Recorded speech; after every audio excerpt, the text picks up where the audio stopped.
विज्ञान शाश्वत सुख का।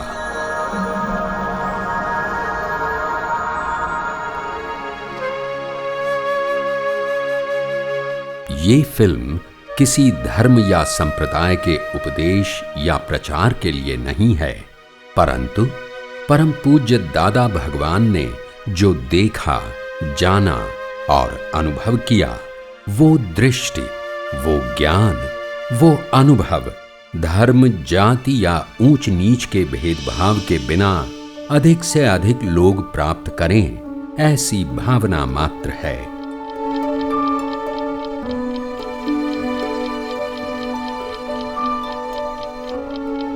समय और संयोग ऐसे सर्जित हुए हैं कि आप अभी ये फिल्म देखने के लिए उपस्थित हैं, क्योंकि ये फिल्म समर्पित है उन सबको जिन्हें चाहिए सभी प्रकार के दुखों में से नित्य मुक्ति का आनंद, और उसके लिए आत्मा की पहचान के मार्ग पर चल तो पड़े हैं, परंतु अभी किसी अनुभव से वंचित हैं। ये फिल्म समर्पित है उन सबको भी जो इस मार्ग पर चलने के लिए प्रयत्नशील हैं, परंतु संपूर्ण रूप से स्वीकार की जा सके ऐसी सही दिशा की खोज में हैं, और उन सबको भी जो ये सब दुर्लभ और कठिन है ऐसा मानकर इस मार्ग पर कदम बढ़ाने से हिचकिचाते हैं।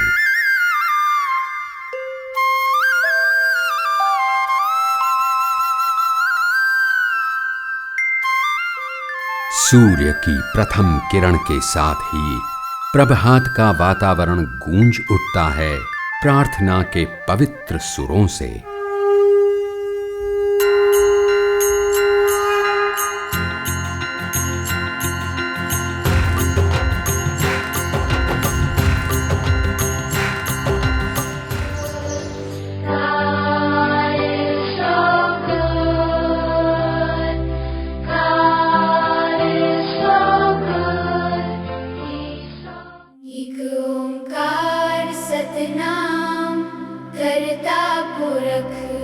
निर्भो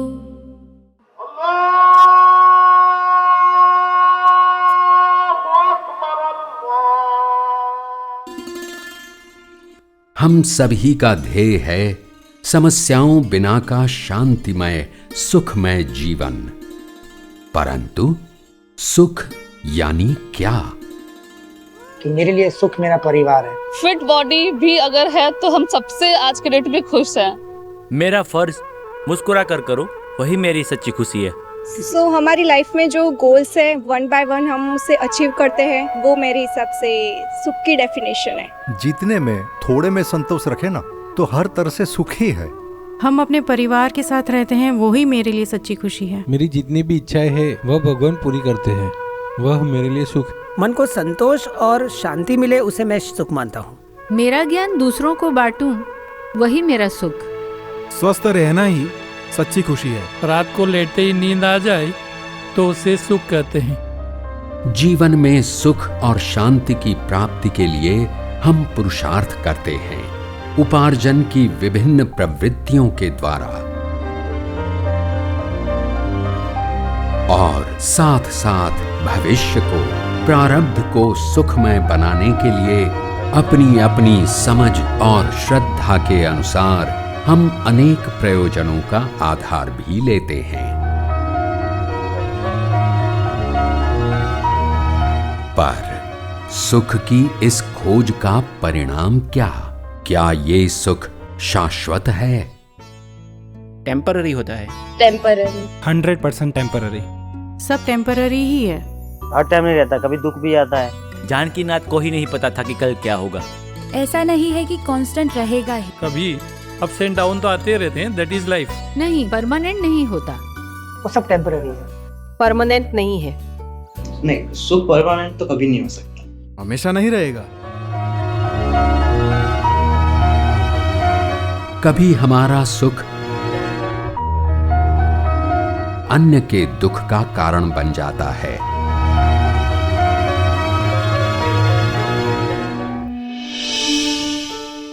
कभी हमारा फायदा दूसरों के लिए नुकसान भी हो सकता है। तो कभी बाहर से प्राप्त किया हुआ हमारा सुख संजोग बदलने से हमारे ही दुख का कारण बन जाता है। फिर भी जाने अनजाने जीव मात्र में शाश्वत सुख पाने की लालसा स्वभावतः होती ही है।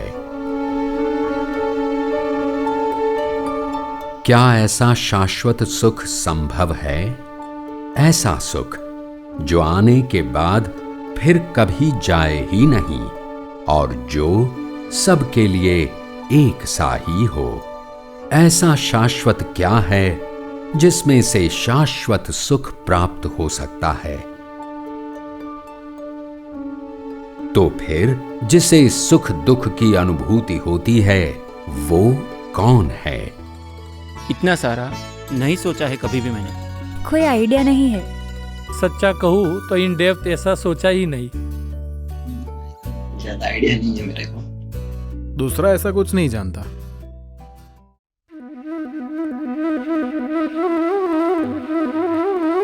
निरुत्तर रह जाते हैं ऐसे अनेक प्रश्न। बिना समाधान की रह जाती हैं अनेक शंकाएं। और फिर सुख दुख तो जीवन का एक हिस्सा है, ऐसा हम स्वीकार कर लेते हैं। आएगा जाएगा बस। जैसे गाड़ी के दो टायर है वैसे जीवन में भी सुख दुख दोनों है। उसके बिना हमारा जीवन चलेगा ही। जैसे कर्म करते हैं उस पे आधार रहता है, कभी सुख कभी दुख। उतार के बिना चढ़ाव का वैल्यू नहीं, दुख के बिना सुख की वैल्यू नहीं। बाकी तो सब चलता रहता है, जिंदगी की भागम भाग तो चालू ही है। परंतु जो तर्क और दलील जानते हैं, ज्ञान और विज्ञान को ही मानते हैं, वे किसी भी खोखले अर्थघटन से संतुष्ट होने के बदले हर एक परिस्थिति में आनंद से रहने का विज्ञान समझने का प्रयत्न करते रहे। हर एक कालचक्र में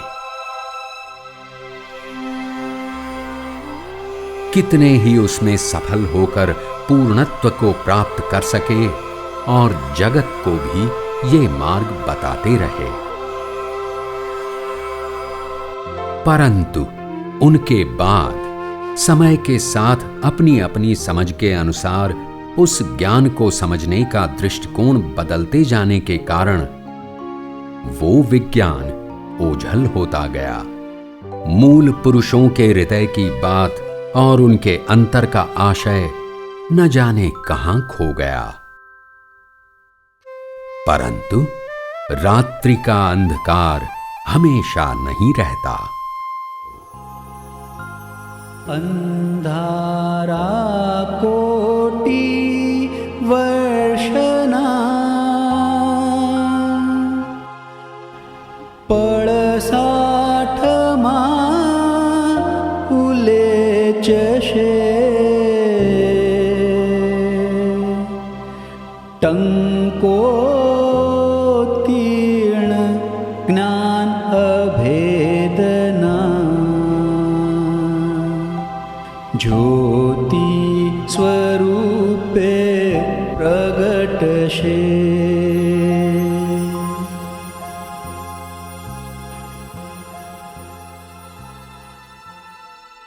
क्यों बेटा, नींद नहीं आ रही? माँ, खटमल काट रहे हैं, आपको नहीं काटते? हाँ, काटते हैं ना। तो फिर उन्हें मार क्यों नहीं देते? अरे बेटे, वह बेचारा तो अपने हिस्से का खाकर चला जाता है। वह थोड़ी ही बर्तन लेकर मांगने आता है कि कुछ दे दो माए बाप। अब आया है तो खाकर ही जाए ना। पर हमें काटे तो? बेटे, हमारा यह शरीर ऐसा है कि इससे किसी को दुख ना हो। जो आए कुछ तो सुख पाकर ही जाए, समझे ना? हाँ माँ। इस बालक का नाम है अंबालाल। गुजरात में भादरण गांव के वासी मूलजी भाई पटेल और झवेरबा के परिवार का छोटा पुत्र। 7 नवंबर 1908 के दिन गुजरात में बड़ौदा के पास तरसाली गांव में उनका जन्म हुआ।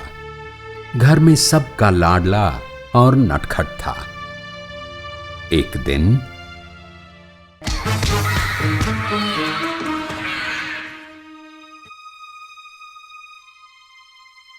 बेटा, तूने उसे क्यों मारा?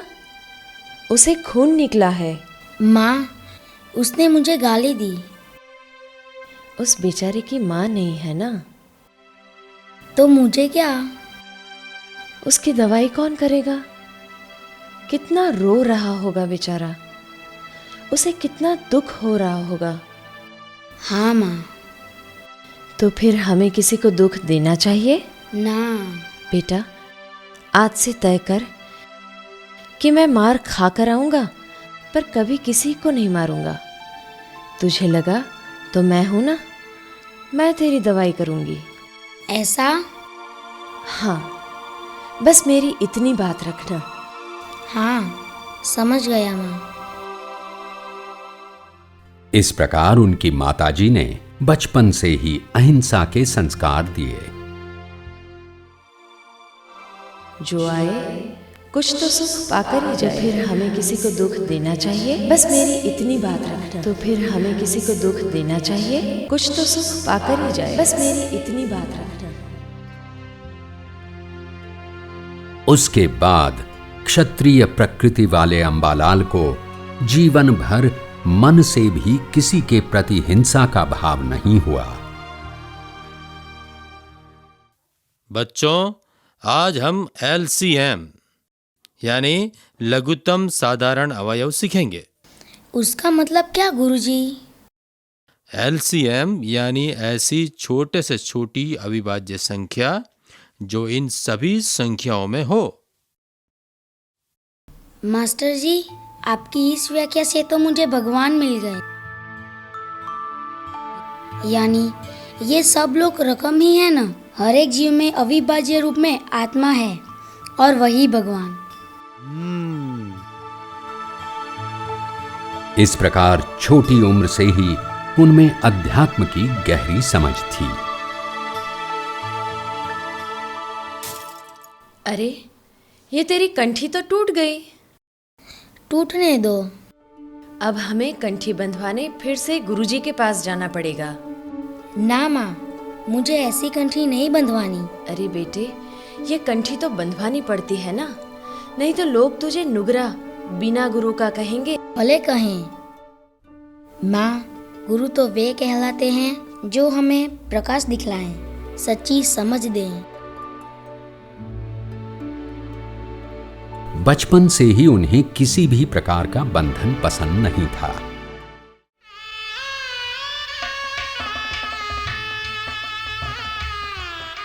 सोलह वर्ष की आयु में उनका विवाह हीराबा के साथ हुआ। उस समय उनके सिर पर बांधा हुआ साफा खिसक कर आंख पर आ गया, जिससे मुड़कर देखने पर भी बगल में बैठी हीराबा दिखाई नहीं दी। तब तुरंत उन्हें ये विचार आया कि इस शादी का अंतिम परिणाम क्या है। अंत में दोनों में से एक को तो अकेला रह जाना पड़ेगा ना। शादी जैसे जबरदस्त मोह के अवसर पर भी उत्कृष्ट वैराग्य का ऐसा अद्भुत विचार। 19 वर्ष की आयु में उनके यहां पुत्र जन्मा और 1 साल बाद। लो भाई, पेड़े खाओ। अरे पेड़े? किस खुशी में अंबालाल? अरे पहले खाओ तो सही, फिर बताता हूँ। लो, अब बताओ अंबालाल। वो जो मेहमान आए थे ना पिछले साल, वो गए। क्या बात करते हो? तुम्हारा बेटा? हाँ, ये तो सब कुदरत के मेहमान हैं। आए तो आनंद और जाए तो भी आनंद। 2 वर्ष के बाद पुत्री का जन्म हुआ और उसकी मृत्यु के समय भी यही समझ हाजिर रही। इस प्रकार हम सभी की तरह उनके जीवन में भी अनेक प्रसंग आए, परंतु उनमें उनकी दृष्टि कुछ अलग ही थी। साधारण प्रसंगों पर से वे अनोखा सार निकाल लेते थे। दाम्पत्य जीवन में भी वे इस प्रकार एडजस्ट होकर रहे कि कभी भी हीराबा के साथ मतभेद या टकराव हुआ ही नहीं।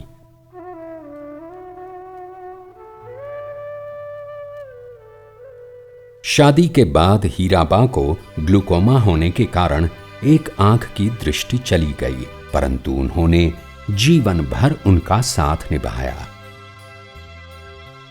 समुद्र में जेटी बनाने के कॉन्ट्रैक्ट के व्यवसाय से उनकी लाखों रुपए की आमदनी थी, परंतु सारा जीवन वे किराए के मकान में ही रहे और घर खर्च के लिए केवल 500 रुपए ही उसमें से निकालते थे। बाकी की आमदनी वे दूसरों पर खर्च करते थे। अपने खर्चे से लोगों को यात्रा पर ले जाते।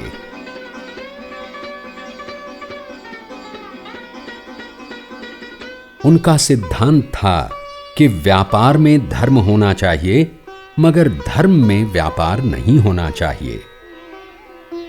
पार्टनरशिप के उनके व्यवसाय में उनकी उत्तम व्यावहारिक सूझबूझ और कुशलता से मुश्किल के समय भी वे कभी उलझे नहीं। व्यवसाय और व्यवहार संबंधी सब कुछ करते हुए भी उनका चित्त तो हमेशा परम सत्य की खोज में और अध्यात्म के अध्ययन में ही रहा करता। निरंतर अंतर में ऐसा ही मंथन चलता रहता कि ये दुनिया किस आधार पर चलती है, इसका कर्ता कौन है। ऐसे अनेक प्रश्नों का सार वे वैज्ञानिक रीति से खोजते रहे।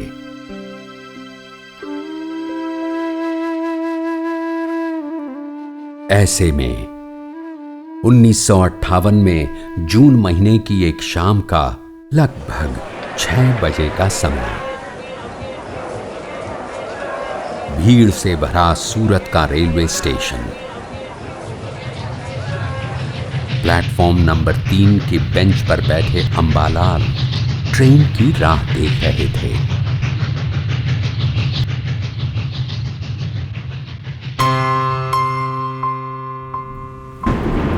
एक ही घंटे में उन्हें विश्व दर्शन हुआ।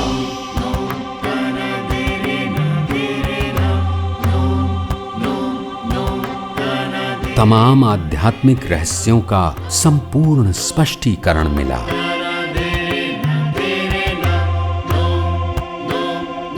विश्व की तमाम वास्तविकताएं अनुभव में आईं। और आत्मा का संपूर्ण अनुभव हुआ। एक ऐतिहासिक आश्चर्य सर्जित हुआ और विश्व को मिले एक बेजोड़, अद्वितीय, अक्रम वैज्ञानिक, परम पूज्य दादा भगवान। ज्ञान प्राप्ति के बाद उनके अहंकार का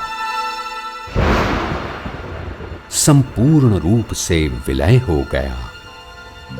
भीतर प्रकट हुए भगवान तमाम आवरणों से मुक्त हुए।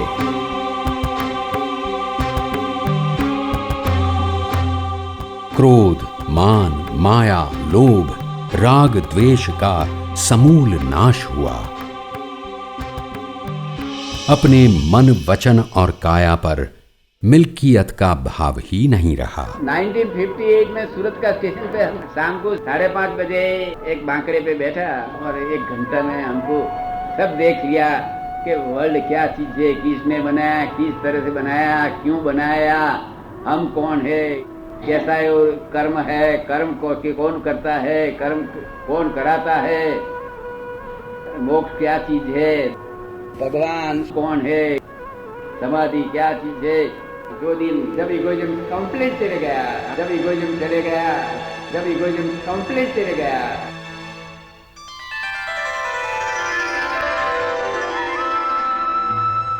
तमाम संसार से व्यवहार होने के बावजूद उनका चित्त पल पल अंदर प्रकट हुए भगवान के साथ एकाकार रहने लगा। ज्ञान होने के बाद दादाश्री की बस एक ही भावना थी कि जो सुख मुझे मिला वो सारा जग पाए। इस भावना के फलस्वरूप उन्हें ऐसी सिद्धि प्राप्त हुई कि उन्हें हुए आत्मज्ञान का अद्भुत अनुभव वे अन्यों को भी करवा सकते थे ज्ञान विधि द्वारा।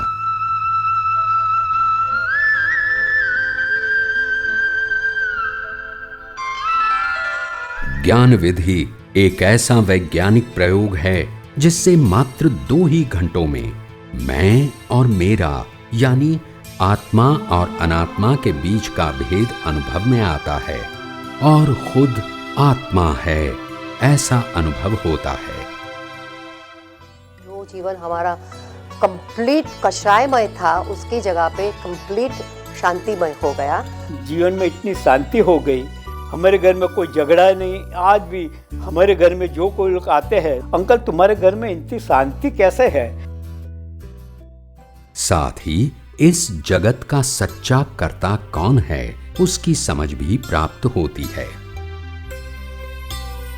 उसके बाद जीवन में इस ज्ञान की समझ हाजिर रखने से आधि व्याधि उपाधि में भी निरंतर समाधि रहती है। हमारी जो दृष्टि अभी तक सुख दुख का कारण अन्य लोगों और परिस्थितियों को मानती थी, वो दृष्टि अंतर्मुख हो जाती है और हमारे सुख दुख के सभी कारण और निवारण हमारे भीतर ही हैं, ऐसी स्पष्ट समझ पैदा होती है। ज्ञान लेने के बाद पहले काफी जीवन में टेंशन्स रहते थे। बिजनेस में था और लाइफ का सेटलमेंट कैसा होगा, क्या होगा, आगे हमारा फ्यूचर का क्या होगा, उसके लिए काफ़ी फिक्र रहती थी और इतना दिल में आनंद और सुख नहीं रहता था। इसके बारे में ही सोचते रहते थे। और जैसे ही ज्ञान प्राप्त हुआ दादा भगवान के पास, काफ़ी दिन रात का फर्क आ गया और जीवन का बारे में क्लियरिटी मिल गई कि जीवन क्या है, हम यहाँ क्यों आए हैं, हमें आगे क्या करना है। और उसके अलावा बिल्कुल इतना आनंद होने लगने लगा कि कोई भी व्यक्ति जैसे ज्ञान के पहले अपमान करे या कुछ अपशब्द बोले तो बहुत असर हो जाता था, इमोशनल हो जाते थे, उसको रिएक्ट करते थे, उनका भी अपमान रिटर्न में कर देते थे। लेकिन ज्ञान के बाद ऐसी अच्छी स्थिरता हो गई कि कोई अपमान करे तो बिल्कुल ही समाधि और आनंद रहता था और सामने वाले व्यक्ति को आश्चर्य लगता था कि ये कैसा है। बाहर का कुछ भी बदलता नहीं, वही परिवार, वही संसार, वही ऑफिस, फिर भी सही समझ से अंदर बस आनंद ही आनंद। ज्ञान के बाद पूज्य श्री लाइफ एकदम चेंज हो गई है और बहुत ही आनंद रहता है, घर में भी और भीतर भी बहुत आनंद रहता है। और यही भावना है कि सभी को ये ज्ञान मिले पूज्य श्री। बहुत अच्छा। और जब मैंने ज्ञान विधि पूरी की और अंदर से मैं अपने आप को इतना ज़्यादा हल्का महसूस कर रहा था कि जैसे शरीर से 15-20 किलो वजन कम हो गया। ज्ञान लेने के बाद तो मुझे ऐसा लगता है कि इतनी आसानी से मुझे ये सब मिल जाएगा, मुझे यकीन नहीं हो रहा। और इतनी सहज होकर ज़िंदगी जीवन इतना आसान और इतना हल्का मतलब पन महसूस होता है ना, जैसे सारी भार जैसे टेंशन सारी निकल जाती है। अब इतना आनंद रहता है और बहुत मतलब खुशी खुशी, कुछ चाहे कुछ भी हो जाए, दुख तो पास में आता ही नहीं है। सभी में एक ही चीज़ कमी था, that is called clarity, that I found here. और मोक्ष अभी मिल गया है, जैसे लगता है स्वर्ग जैसी जिंदगी लग रही है।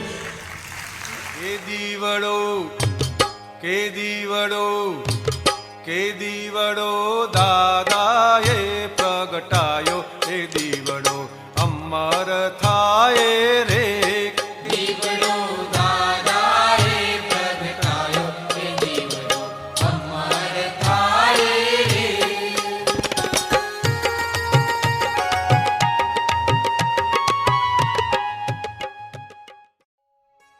परम पूज्य दादाश्री कहते थे कि ये तो विज्ञान है। विज्ञान यानी जो पढ़ना न पड़े, रटना न पड़े, याद न रखना पड़े, अपने आप ही प्रस्थापित हो जाए, निरंतर विद्यमान रहे, ऐसा स्वयंभू क्रियाकारी। हमने ज्ञान लिया इंदौर में आपसे, मैं अंधेरे से पूरा उजाले में आ गया। मतलब कोई भी कष्ट आया भी तो मुझे लगता ही नहीं कि कष्ट आया है।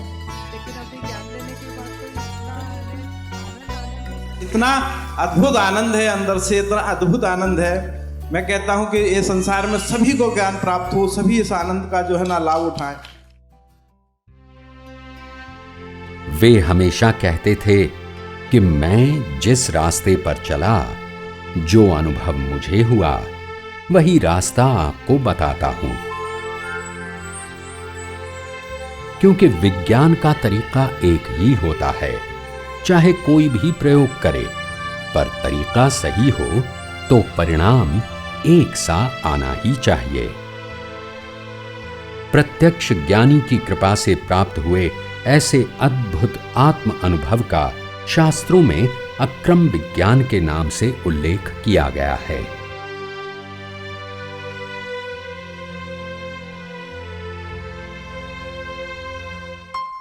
क्रमिक मार्ग यानी क्रमशः सीढ़ी दर सीढ़ी ऊपर चढ़ना, और अक्रम मार्ग यानी लिफ्ट मार्ग, शॉर्टकट।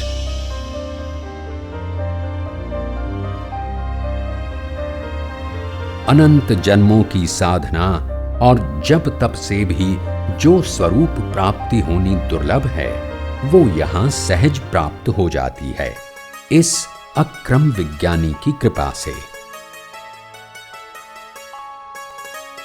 एक ऐसे ज्ञानी जिन्हें शिष्य, पैसे, विषय, मान, किसी की भीख नहीं।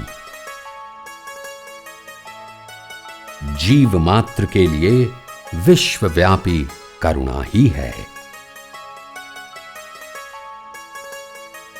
जिनकी क्रियाएं संसारी होने के बावजूद संपूर्ण राग द्वेष रहित हैं, सीधा सरल व्यक्तित्व, आंखों में अलौकिक तेज और किसी का भी अहंकार पिघला दे, ऐसा निर्दोष निखालिस स्मित।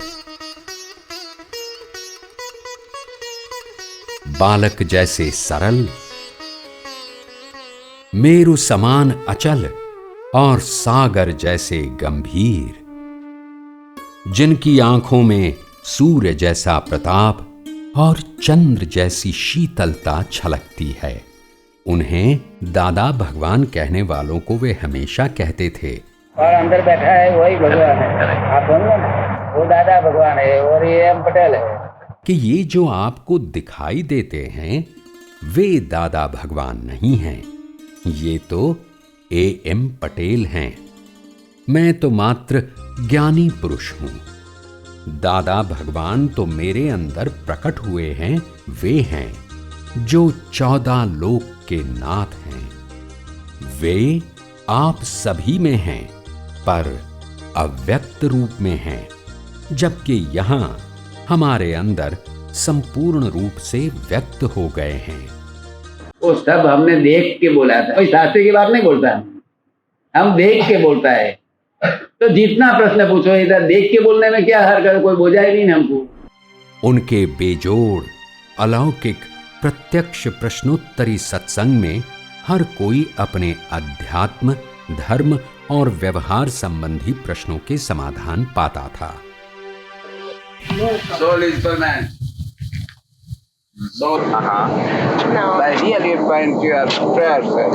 कौन चीज हूँ वो भान नहीं। वस्तुतः मैं कौन हूँ वो भान मिल गया कि पूर्णतः ऐसे होते हैं। बिल्कुल सीधी, सरल, सादी भाषा में स्पष्ट रूप से समझ में आए ऐसी ज्ञान की बातें।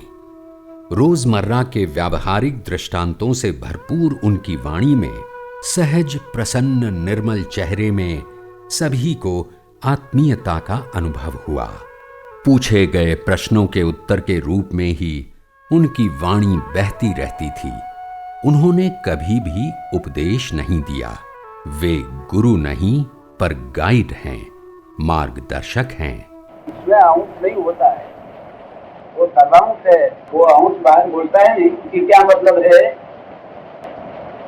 कि उनकी भगवान के जो आवरण है इसमें अंश लाइट मिलता है।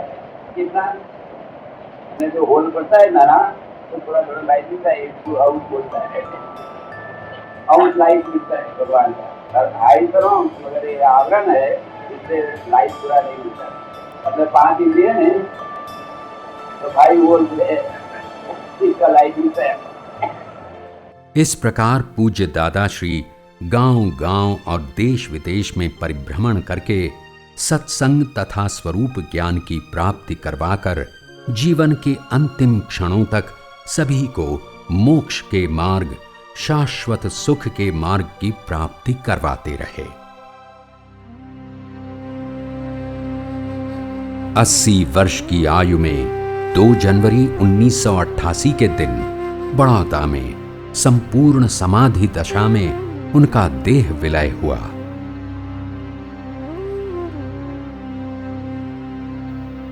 किंतु सूक्ष्म रूप में, ज्ञान स्वरूप में अनेकों को आज भी दादा श्री की उपस्थिति की अनुभूति होती है।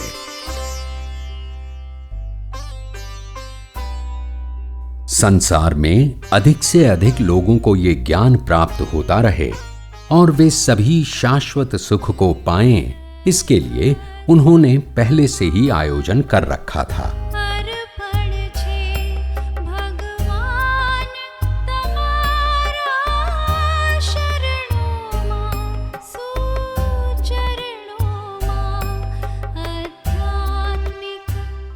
लगातार 20 वर्षों तक दादाश्री के सानिध्य में उनकी ही सेवा में समर्पित होकर ज्ञानी की आज्ञा वही धर्म और आज्ञा वही तप, इस प्रकार रहकर अध्यात्म के शिखर पर पहुंचे डॉक्टर नीरू मां को दादाश्री ने आत्मज्ञान प्राप्त करवाने की सिद्धि प्रदान की थी।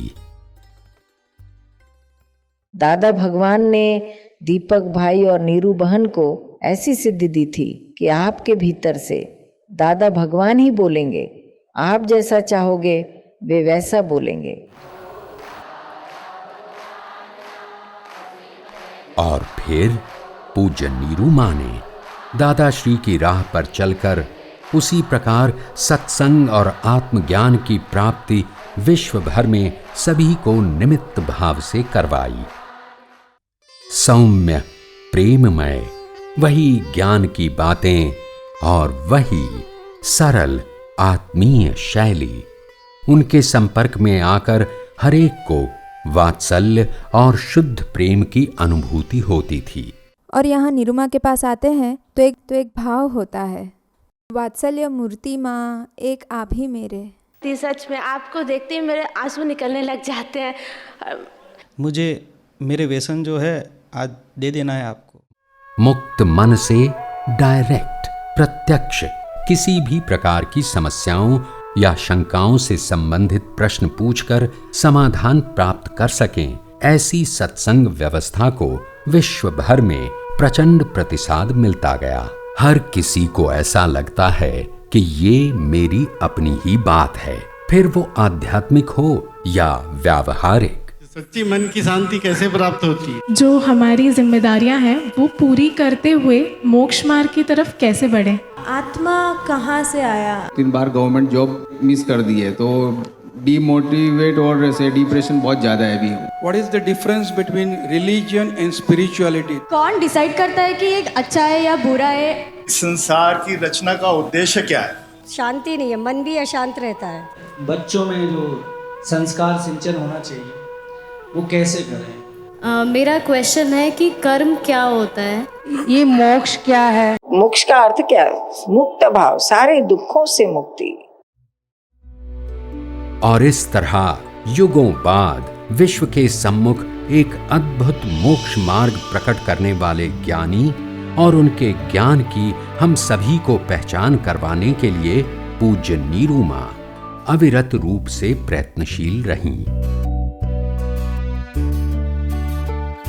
पूज्य दादाश्री के उनके 20 वर्ष के सानिध्य के दौरान उन्होंने पूज्य दादाश्री की वाणी के एक एक शब्द को टेप रिकॉर्डर में रिकॉर्ड करके ज्ञानी पुरुष की दिव्य वीतराग वाणी सरल पुस्तकों के रूप में हम सभी को उपलब्ध करवाई। आज भी दादा भगवान के जगत कल्याण का ये मिशन उसी प्रकार आगे बढ़ रहा है। परम पूज्य दादा भगवान द्वारा दीक्षित तथा पूज्य नीरू मां के सहाध्यायी आत्मज्ञानी पूज्य दीपक भाई के माध्यम से। अब हमें तो विश्वास हो गया है कि अब दीपक भाई पूरी तरह तैयार हो गए हैं और हमने तय किया है कि अब दीपक भाई ज्ञान देना शुरू करेंगे।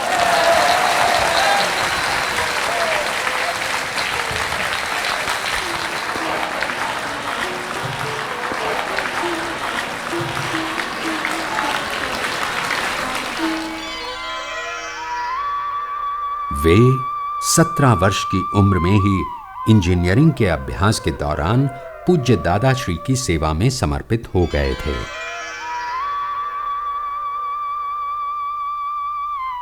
आंखों में वही तेज, चेहरे पर वही बालक जैसा निर्दोष स्मित, वाणी में वही विनम्रता और मृदुता और वही ज्ञान।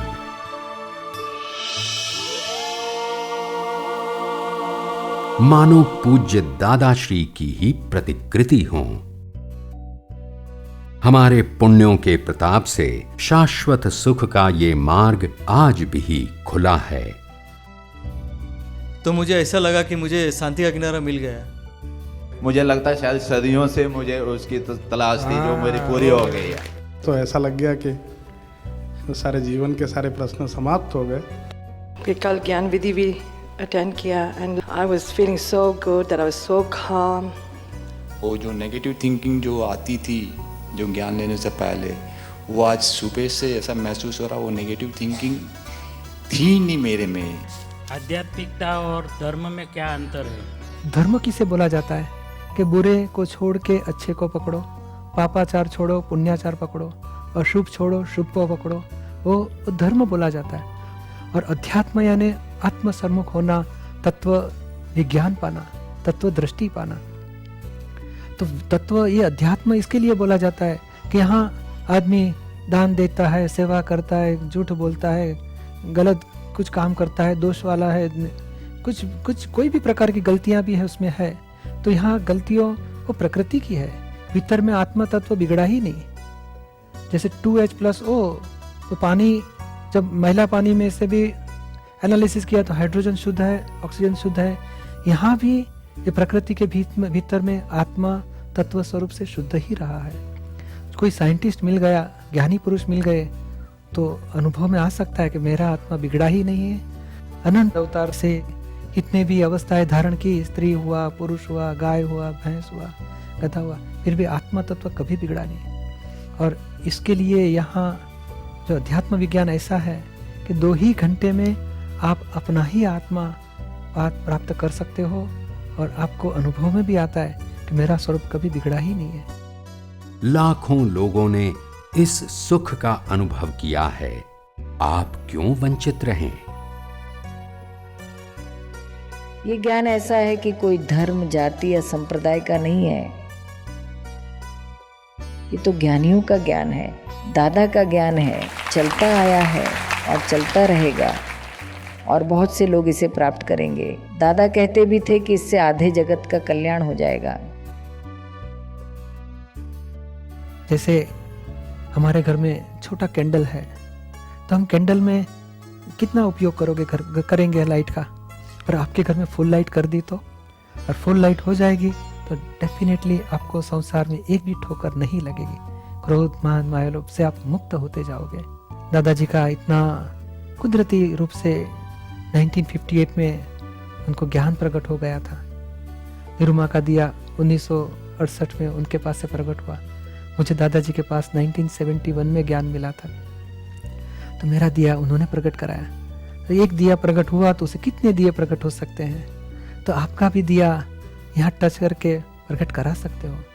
और एक बार आपका दिया प्रकट हो जाएगा तो आपको भीतर में अनुभव होते जाएगा भीतर में आनंद निराकुरता बढ़ते जाएगी। बस आपका दिया प्रकट करवा लेना है और तमाम दुखों से मुक्ति पानी है।